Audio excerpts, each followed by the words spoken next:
देखते सांग मैंने मो परिवार नहीं पोई बैगण कदली आलू टमाटो तापर एपटे माछ मुंडा चार्टा नहीं माछ मुंडा चार्टा हलदी पाउडर टिके लुण टिके गुलैकी से गुड़ा गोटे साइड हो सारा पूरा गोटे साइड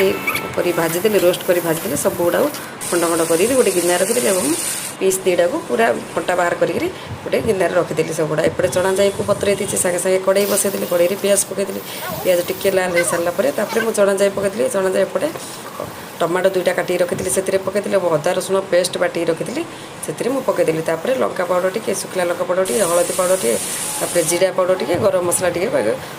10 मिनट प्राय मुझे कषीदेली सब गुड़ा पनीपरिया काटिक रखी मुझे पकईदी स्वाद अनुसार लुण पकईदेली 5-10 मिनट कषिला माछ मुंड को जो छोट छोट पीस पीस कर रखी से गुड़ा पकईदेली पानी देदेली होगला आमर पोई माछ मुंड छेचड़ा सहित माछ भजा।